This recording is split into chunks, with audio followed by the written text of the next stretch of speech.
Shalom semuanya. Selama hari Minggu kita bersyukur karena kesempatan yang indah yang Tuhan berikan kepada kita. Kami bersyukur karena mulai dari Senin sampai Sabtu kami punya kesempatan untuk libur sekalian, jalan-jalan sekalian juga. Dan sekaligus juga ada pelayanan, melayani orang-orang sakit. Kemudian kita punya kesempatan untuk melihat pekerjaan Tuhan di daerah Salatiga. Saya kaget juga ketemu dengan orang yang saya tidak kenal sebelumnya, tapi saya sering baca bukunya luar biasa. Kemarin kebetulan kita ketemu juga di Salatiga. Tapi saya lihat bahwa orang yang mencintai Tuhan, langkah-langkahnya disertai oleh Tuhan. Dan pekerjaan-pekerjaan Tuhan bukan sesuatu yang sulit. Pelan-pelan tapi pasti. Dan kita terkagum karena kita dulu diminta oleh seorang hamba Tuhan dan seorang pengusaha untuk berdoa, Pak, kami punya tanah di daerah Salatiga yang sebelum kami meninggal, kami ingin supaya tanah itu bukan diwariskan kepada anak, tapi diwariskan untuk pekerjaan Tuhan. Awalnya dia hanya mau memberi tanah yang ribuan hektar itu dengan harga kira-kira 6M. Kemudian dilihat pekerjaan Tuhan yang besar lagi, maka dia bilang tanah yang sebelumnya mau kita tahan untuk kita kasih juga. Jadi saya lihat bahwa ya kita terbingung-bingung juga. Harusnya kan ditahan dikasih kepada anak kan, warisan yang banyak begitu. Ya kita pikir harusnya dikasih kepada orang-orang yang ada di sekitar kita, ternyata tidak. Apa kaitannya dengan bebas dari dosa kerakusan? Orang yang membebaskan diri, bukan berarti kita tidak boleh punya harta benda ya, tidak. Tapi orang yang membebaskan diri dari segala sesuatu yang harusnya menjadi miliknya, termasuk ini masih bukan menyinggung tentang punya orang lain loh. Tapi ini menyinggung tentang milik kita sekalipun, kita nggak boleh rakus. Sehingga kalau misalnya ada orang rebutan warisan, bahkan bunuh-bunuhan, kan ada kisah di televisi, bahkan ada orang yang meracun saudaranya, bahkan orang tuanya, gara-gara supaya nanti warisan turun kepada dia. Nah, itu sesuatu yang aneh menurut pandangan Alkitab.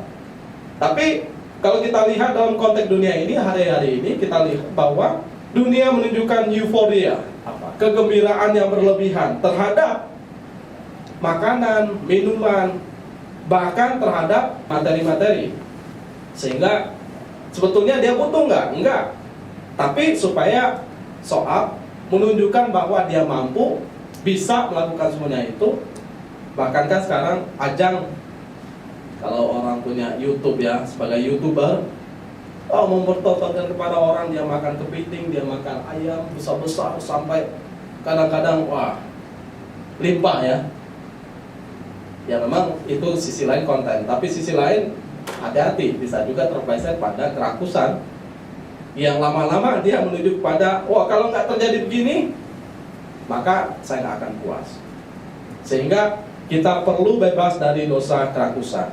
Saya ingin memberikan suatu pemahaman dan pengertian bahwa jadi rakus atau glutoni adalah dosa yang timbul dari kebiasaan makan secara berlebih, sehingga apa yang dimakan pada akhirnya terbuang begitu saja. Makan terlalu berlebih itu bukan hanya bahaya untuk kesehatan, tetapi itu sesuatu yang dosa. Baru tahu kan? Jadi kita pikir, ini uang saya Pak. Ya uang kamu, tapi berkat dari siapa? Dari Tuhan. Jadi Tuhan memberikan satu ukuran, kita punya lebih banyak uang, boleh digunakan untuk beli ini, beli itu, tetapi jangan berlebih. Karena apa? Karena ada tipe orang yang nggak pernah puas. Pengen ini. Saya ketemu dengan orang, udah makan ini lagi. Sepertinya nggak kenyang-kenyang. Dan ada satu suku yang punya kebiasaan makan bersama, makan sampai kenyang, udah penuh perutnya, udah kenyang, maka mulutnya dicocok dengan tangan, lalu muntah-muntah, lalu makan lagi. Nah itu ada suku seperti itu. Jadi ini sesuatu yang aneh menurut kita ya. Tetapi pandangan Alkitab memberikan lebih jauh gambarannya bahwa ini suatu dosa rakus atau glutoni. Nanti jangan kasih nama glutoni ya, itu rakus namanya. Oh keren Pak, glutoni. Artinya bahwa kerakusan itu memang berhubungan dalam kaitan dengan konsumsi, itu berhubungan dengan makan dan minum. Dan kalau kita perhatikan ada orang-orang yang memang hidup dalam kondisi seperti itu. Saya lihat ada foto ya, ada seorang yang makan terus sampai dia sendiri nggak bisa bangun. Tangannya besar, kakinya besar, perlu diangkat. Dulu di daerah mana itu? Di televisi itu sampai dikeluarkan, dibantu oleh orang keluar dari rumahnya. Karena cuma bisa makan dan minum. Ini kebiasaan yang nggak berhenti, nah, itu menjadi bahaya. Sampai istilah orang itu gemuk yang besar itu apa namanya? Obesitas. Nah, itu makanya memang Alkitab ini mempunyai suatu pengertian yang sangat keren menurut saya, bahwa doa yang diajarkan Tuhan Yesus, berilah kami makanan pada hari ini, makanan yang secukupnya. Artinya bukan berarti Pak kita nyari ya secukupnya aja, bukan. Artinya meskipun rezeki lebih pada hari itu, tetap kita secukupnya saja. Bahkan uniknya kalau orang Chinese ya, dia misalnya dia bisa hari ini beli daging, tapi tetap dia makan bubur. Karena pemahamannya ya harus lebih minimal yang dimakan daripada yang ditabur. Nah kalau bisa daging, buah, lain sebagainya kan, padahal cukupnya untuk bubur. Kadang-kadang seperti itu, terbaliknya. Nah, kadang-kadang orang yang nggak ngerti tentang bagaimana mengelola segala sesuatu, mereka bisa menjadi orang yang rakus di dalam hidupnya, menjadi konsumtif, bukan hanya makanan secara jasmani, tetapi secara materialisme. Kalau kita perhatikan, minta diklik lagi, ini sebetulnya berkaitan kalau orang Yunani ya. Di dalam filsafat Yunani itu ada yang disebut tentang filsafat materialisme. Itu berbicara tentang bahwa manusia itu didorong untuk menikmati makanan dan minuman dan bersenang-senang. Nah, kenapa? Karena dia pikir, ngapain kita udah kerja, kita susah-susah nabung-nabung, besok mati. Nah, dia bilang dalam pemahamannya adalah, ya udah kita dapat banyak, kita nikmati banyak, kita makan dan minum bersenang-senang, ya sebab besok kita akan mati. Karena dia pikir hidup itu, ya hidup sekarang, ya senang-senang, ya udah mati selesai. Ada pemahaman nihilo. Nihilo itu artinya ya kita udah mati, udah selesai, nggak ada cerita hidup kekal, nggak ada cerita tentang penghakiman surga dan neraka, nggak ada cerita. Nah itu pemahaman-pemahaman seperti itu membawa orang memahami bahwa saya nggak perlu bertanggung jawab terhadap hal yang ke depan. Yang penting saya kerja hari ini, saya nikmati hari ini, saya selesai hari ini, mati udah selesai. Sehingga didorong oleh pemikiran seperti itu, dia bersenang-senang, makan dan minum, hanya untuk foya-foya dalam hidup. Jadi hidup hanya sekali, jangan disia-siakan, maka nikmatilah. Dalam sisi lain, yang terukur benar, tapi sisi lain yang tidak terukur yang menjadi salah. Karena orang bablas, ya udah pemahamannya hanya seperti itu. Sehingga kalau kita perhatikan ya, dalam dunia modern, bahkan di era milenial sekarang, itu saya sebut tadi bahwa meskipun sepertinya wujudnya seperti konten, orang pergi makan dengan makanan yang enak, dengan banyak, tapi bahaya. Karena pemahamannya jadinya adalah, ya siapa yang mampu mempertontonkan gaya hidup hedonis, jadi siapa yang mampu mempertontonkan gaya hidup yang mewah, limpah. Makanya kan kita agak minder kalau misalnya kita makan dengan nasi, dengan ikan asin gitu kan, kita foto, kita posting, minder kan. Oh coba kalau kita makan limpah di restoran, kemudian ada ikan, ada ini, oh foto dulu. Nah, kalau bisa wajah kita di depan. Karena apa? Karena itu gaya hedonis.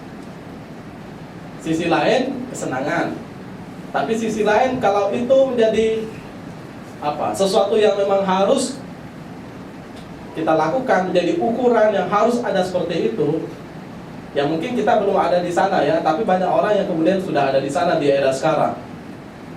Ya kalau makan biasa, ya nggak mau pamerkan. Tapi makan luar biasa, udah pamer luar biasa. Sisi lain nggak salah, tapi sisi lain gaya hidup, hedonisme, nah ini yang seringkali terjadi di dunia-dunia pemerintahan. Kemudian orang pamer harta. Ya kalau makan biasa, tapi kalau harta, Harley Davidson misalnya, kemudian apalagi Rubicon, lain sebagainya. Nah, kita nggak kerasa karena kita belum ada di situ kan. Coba kita ada di situ, wah gaya hidup seperti itu udah mulai menjadi sesuatu yang ketagihan dan memang kita nggak bisa lepas. Coba kalau kita suka barang-barang yang mewah, udah dengan barang-barang yang biasa kita udah nggak ngerasa sesuatu, gregetnya beda. Tapi kalau kita udah mulai, oh branded yang biasa, kita anggap receh. Nah, maka kan orang nggak mau membeli sesuatu yang tidak branded. Lama-lama ujungnya adalah ya gaya hidupnya hedonisme. Semua suka yang mewah-mewah. Ya, karena pengertiannya adalah mereka yang hidup seperti itu, mereka lah yang sukses. Padahal teropong lagi, sukses benar nggak? Ternyata apa? Di atas bandarnya sabu-sabu kan? Ya itu realitas sekarang ini. Ternyata katanya di samping rumahnya ada BBM ilegal atau apa. Tapi gaya hidup yang dipertontonkan luar biasa. Kita berkata mereka sukses, tapi sisi lain hati-hati, ternyata enggak juga sukses. Jadi ada agen waktu itu yang ketangkap juga karena hidupnya mewah luar biasa, Pak. Kemudian yang mau pergi ke sana jadi nggak berangkat kan? Ya, ini sesuatu yang perlu kita perhatikan. Gaya hedonisme bukan hanya menjangkiti orang dunia, tapi hati-hati, itu menjangkit gereja, itu menjangkit kepada kehidupan banyak orang. Ya kalau kita sebut agama lain menjadi aneh, tapi agama lain pun kemudian ada di sana.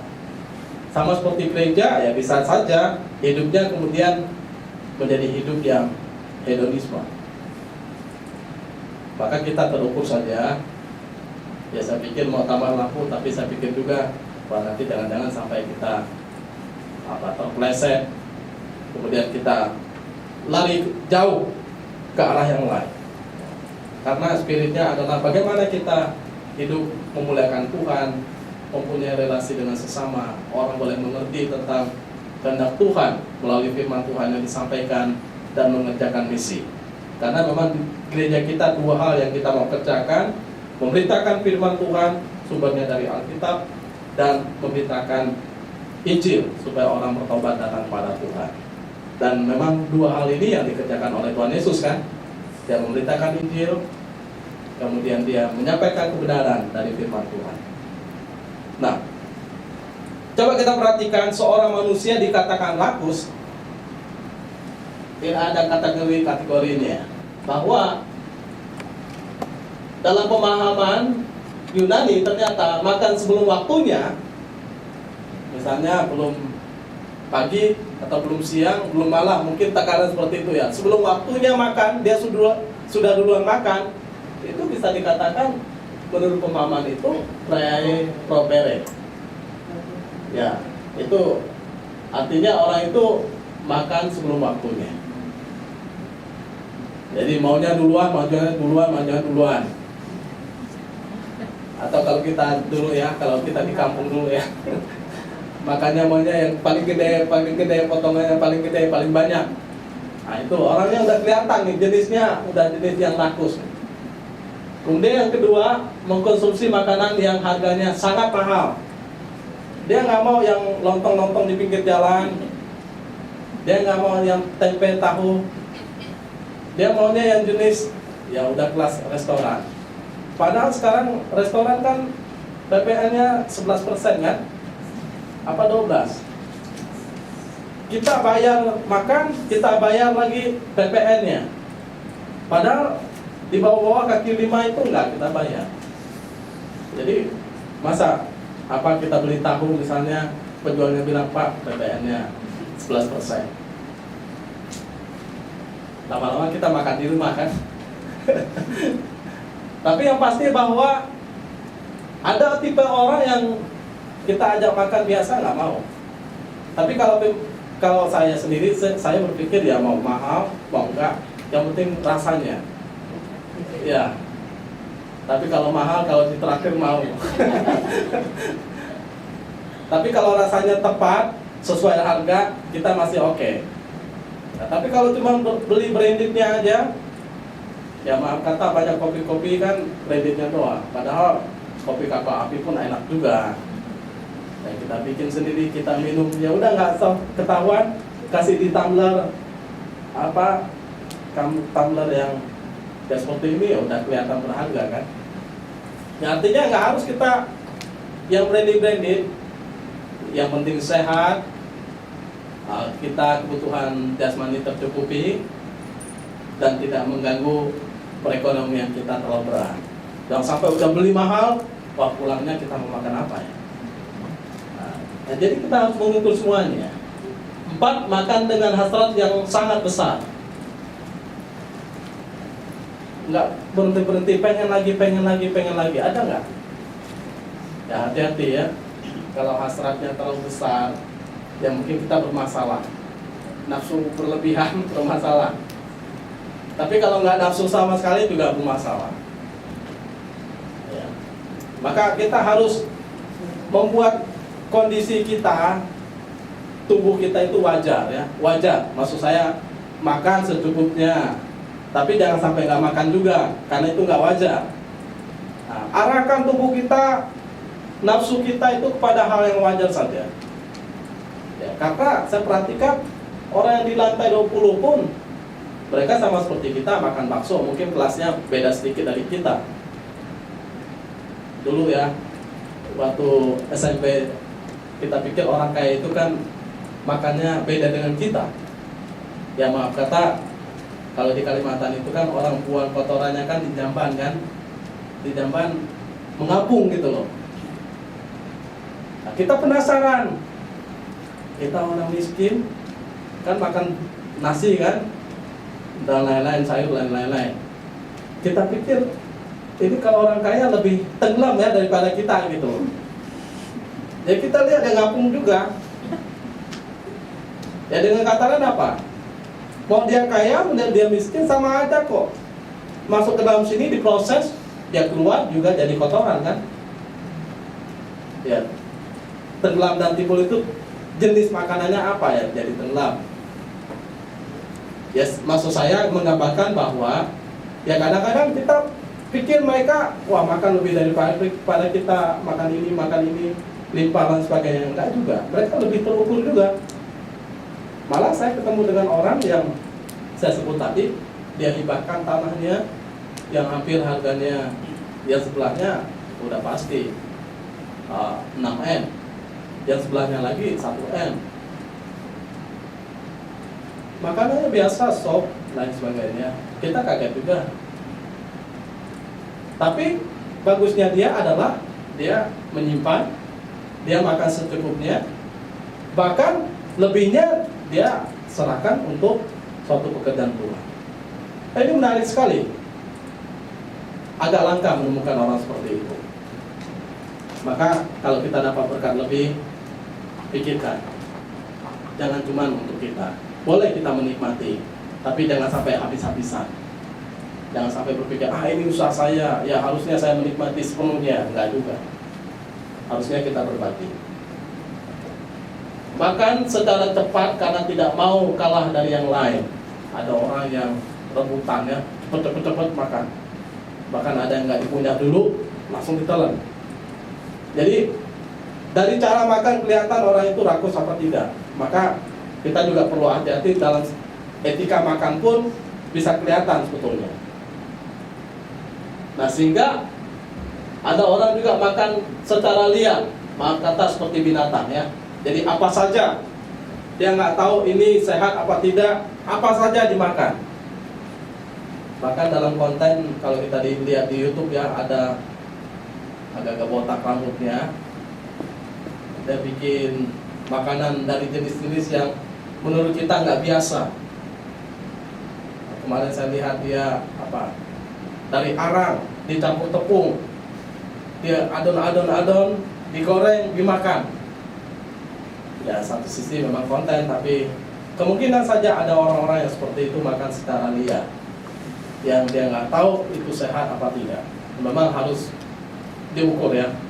Jadi nggak semuanya kita makan, karena itu juga untuk kesehatan kita, dan memang juga ya kita diberi logika pikiran sehat oleh Tuhan untuk menentukan makanan yang tepat atau tidak. Ya maka saya pikir benar juga ya, kita nggak boleh makan liar, semuanya dimakan. Kita harus menentukan mana yang boleh, mana yang tidak, mana yang pantas, mana yang tidak.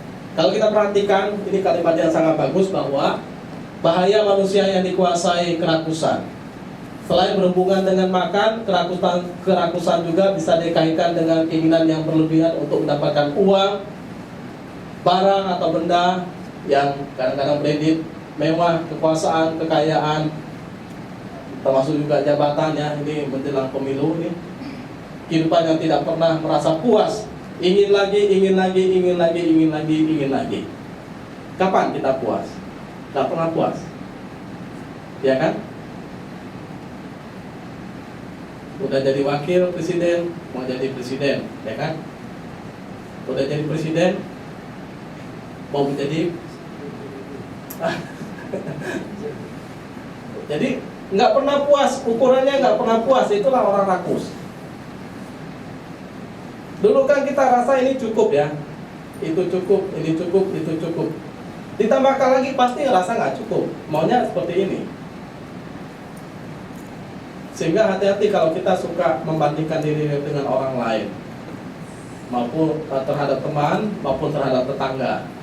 Tetangga dapat ini, tetangga bangun ini. Ada tipe orang yang nggak bisa tenang ya, lihat orang bangun rumah, oh dia juga mau bangun, tapi apa yang dibangun kadang-kadang nggak jelas juga yang mau dikerjakan. Sehingga rombak ini, entar orang rubah lagi model rumahnya, dia rombak lagi. Nah, saya sebutkan bahwa memang ada orang seperti itu.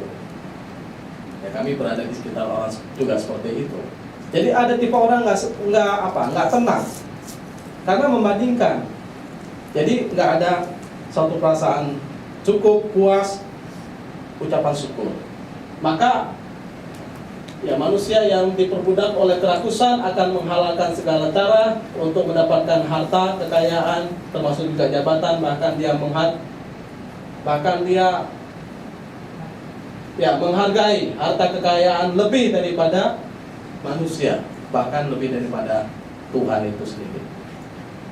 Padahal kemarin kita udah tahu, sebetulnya Tuhan harus di atas, manusia, harta benda, kekayaan termasuk di bawah, paling bawah sebetulnya. Tapi manusia yang sudah nggak ngerti tentang kebenaran menempatkan di atas sekali, harta benda, kekayaan, jabatan, kemudian manusia di tengah, Tuhan jadi pelayan. Sehingga kan selalu doa kita adalah, Tuhan tolong saya supaya saya dapat rezeki, kaya dan sebagainya. Maksudnya bukan Tuhan sebagai Tuhan kita, maksudnya supaya Tuhan jadi pembantu kita yang nolong kita supaya kita dapat harta benda, dapat jabatan, dapat kekuasaan, supaya kita bisa menguasai orang lain, bahkan menguasai Tuhan itu sendiri. Ya hati-hati. Kalau kita sudah tidak tunduk lagi kepada Tuhan, tidak bisa lagi menghargai orang lain karena kita punya ini dan itu, punya kekayaan, punya jabatan, berarti kita sudah bermasalah. Ya ini saya sampaikan, hati-hati. Kalau kita sudah dapat kekayaan, jabatan, kekuasaan, kita sudah tidak mampu menghargai orang lain, bahkan kita tidak bisa menghargai Tuhan, berarti kita sudah bermasalah. Nah, maka kembali kepada posisi yang benar. Nah, bagian berikut ya, kita lihat firman Tuhan ya. Ini sebetulnya berhamburan firman Tuhan tentang hal ini, tapi saya mau ambil beberapa karena beberapa bagian saya rasa ini sangat kuat. Filipi 3 ayat 19 terhadap orang yang rakus sebetulnya, kesudahan mereka ialah kebinasaan, Tuhan mereka ialah perut mereka, kemuliaan mereka ialah aib mereka, pikiran mereka semata-mata tertuju pada perkara duniawi. Jadi kalau orang rakus, mau diajak tentang berpikir tentang hal-hal yang lain sulit. Karena pemahamannya selalu uang, materi, hal-hal yang terlihat oleh mata secara jasmani. Sehingga kita bilang kita melayani menginjili jiwa-jiwa, bagi dia nggak penting. Karena targetnya adalah bagaimana saya kaya, sukses, menjadi orang penting, dihargai, dihormati oleh orang lain, punya ini dan itu. Saya ketemu dengan orang,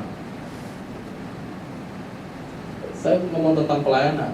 Oh Pak, katanya pelayanan sekarang ini mah nggak penting. Yang penting kita dapat uang, kita dihargai orang, kita punya ini dan itu. Kaget juga kan? Ya tapi itu, ada orang punya pemahaman seperti itu. Uang menjadi sudah tuan, pelayanan orang lain, jiwa-jiwa itu nggak berharga bagi dia. Nah, sehingga hati-hati kalau kita tidak berpikir tentang orang lain, tentang jiwa, tentang pelayanan, pekerjaan Tuhan, berarti kita benar-benar terpeleset jauh. Sehingga kita harus kembali. Di dalam Ulangan 8 ayat 3 dan sejajar dengan Matius 4 ayat 4. Jadi dia yang merendahkan hatimu, membiarkan engkau lapar dan memberi engkau makan mana yang tidak kau kenal dan yang juga tidak dikenal oleh nenek moyangmu, untuk membuat engkau mengerti bahwa manusia hidup bukan dari roti saja, tetapi manusia hidup dari segala yang diucapkan oleh Tuhan. Itu bedanya kualitas orang percaya dengan tidak. Kalau dunia pasti pikirannya adalah hidupnya bergantung pada hal-hal yang jasmani. Roti, sama seperti orang Israel, teriak-teriak tentang roti, bukan lagi berpikir tentang ucapan Tuhan bagi kehidupan mereka, bahwa Tuhan memelihara, menjaga mereka. Namun ya, mereka turun kepada tingkat yang rendah, karena jadi ia merendahkan hatimu, ya, membiarkan engkau lapar dan memberi engkau makan mana, supaya hatinya mereka itu direndahkan. Jangan bergantung pada hal-hal yang selalu materi saja, karena hidup ini bukan hanya hal materi saja, tapi ada hal-hal yang rohani. Mereka sudah jatuh jauh, ya Tuhan merendahkan hati mereka. Ya kadang-kadang Tuhan izinkan kita dalam situasi sulit, mungkin Tuhan ingin memulihkan kehidupan kita. Ya kadang-kadang ya kalau kita udah dapat uang, ya pengen dapat lagi, pengen dapat lagi, pengen dapat lagi, dan itu nggak pernah puas. Karena apa? Karena motivasinya adalah uang. Orang menikah motivasinya uang. Jadi dia bukan bicara tentang nikahnya, tapi berpikir dia punya uang apa enggak. Sama seperti orang tua misalnya mencari jodoh atau mencari menantu, dia lihat dulu dia punya uang apa tidak. Jadi takarannya selalu uang.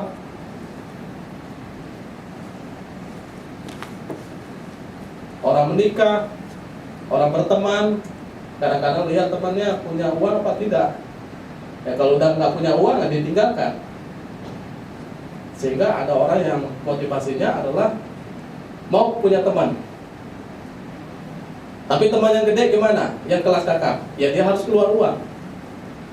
Istilah dia adalah membeli, ya, membeli persahabatan. Padahal nggak perlu. Kalau memang dia teman baik, nggak perlu kita beli, nggak perlu kita suap. Ya kalau misalnya kita ngajak makan bakso, itu sesuatu yang wajar.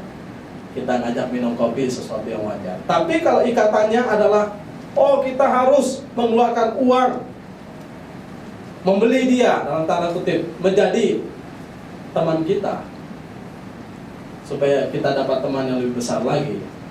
Jadi motivasinya bukan persahabatan yang tulus. Mengejarnya adalah saya dapat dia, nanti apa yang dikeluarkan dari dia, yang saya peroleh dari dia.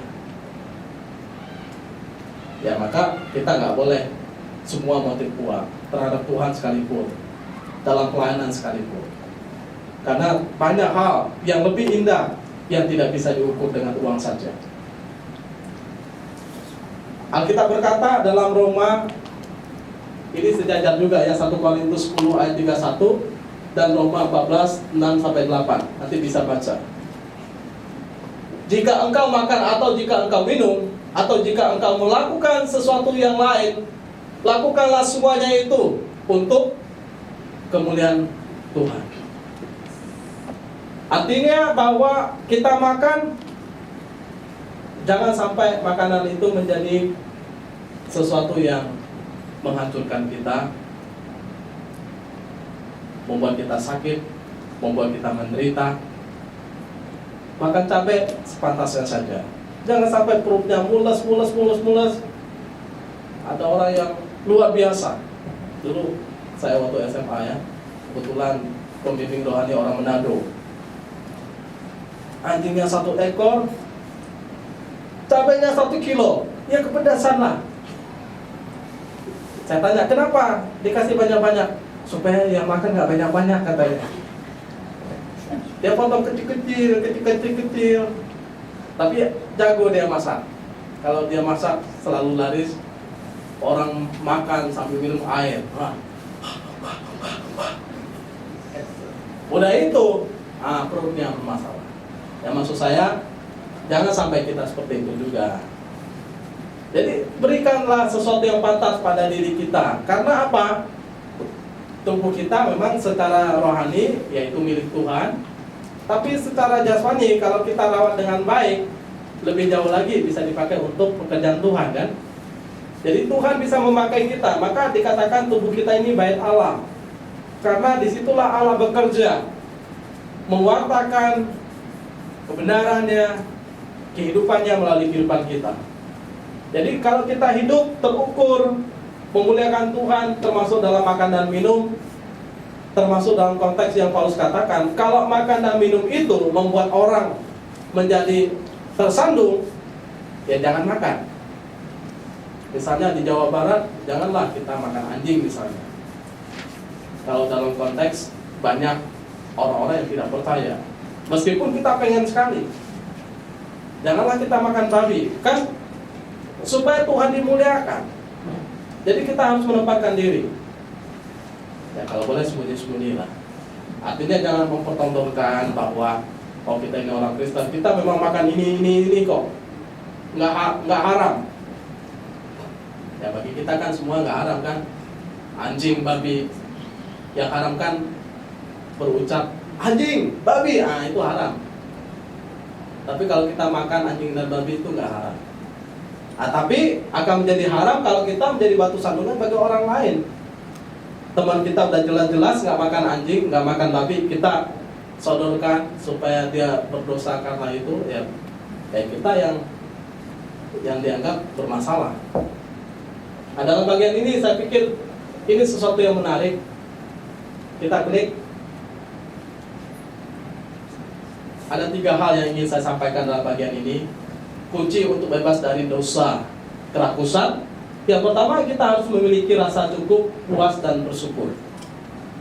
Kalau kita nggak pernah cukup, nggak pernah puas, nggak pernah bersyukur, hati-hati. Mungkin kita sedang bermasalah dan memang kita orang yang rakus. Ada seorang pengemis yang bekerja sepanjang hari sampai larut malam. Dia nggak dapat apa-apa, cuma dapat sedikit. Perutnya lapar.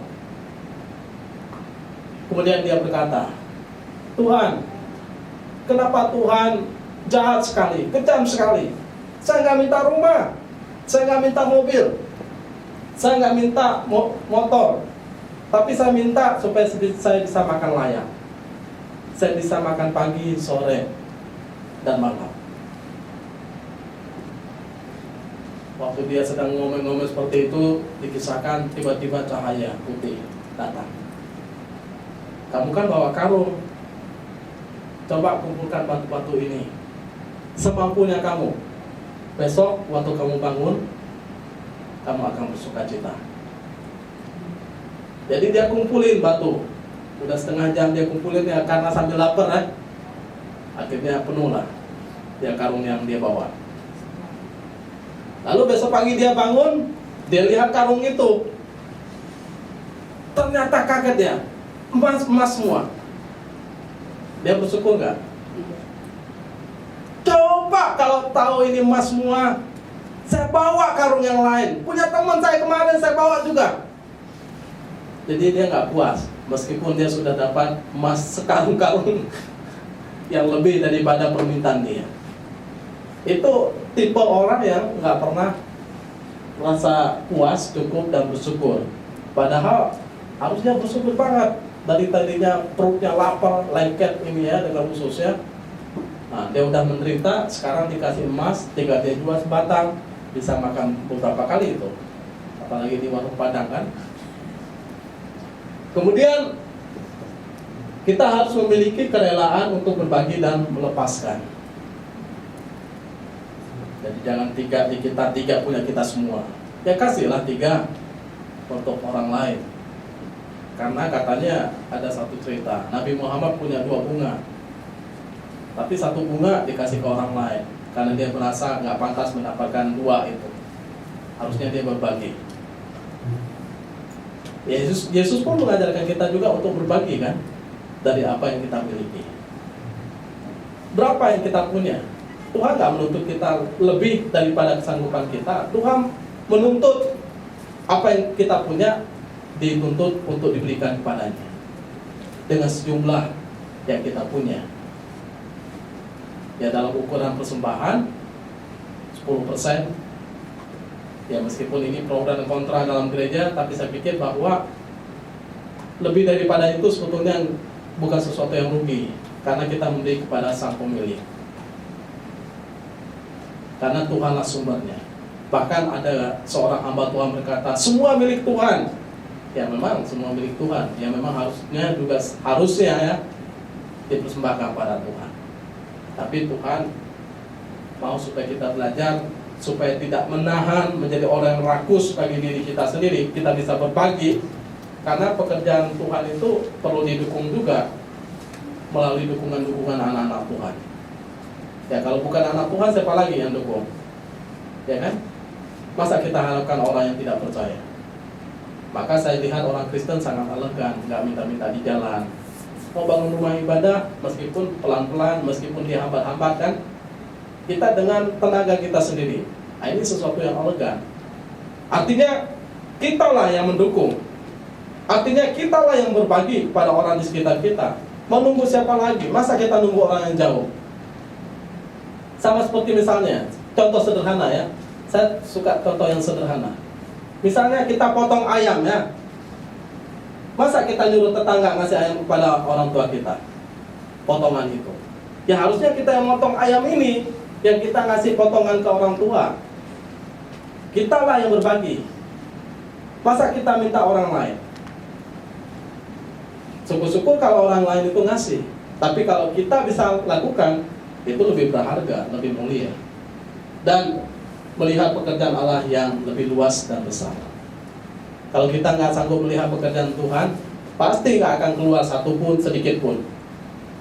Dan itu yang membuat saya belajar bahwa karena kami tahu bahwa ya memang Tuhan panggil kami untuk melayani Tuhan, sehingga kita berusaha juga melakukan hal yang terbaik dengan kemampuan kami. Dan saya banyak belajar lagi dengan orang-orang yang hebat. Ya salah satunya yang saya ceritakan tadi. Harusnya uang yang 7M itu, waduh 7M ya. Istri saya bilang kemarin, kita ratusan juta aja belum pernah lo lihat begini. Ini 7M dikasih untuk suatu pekerjaan Tuhan.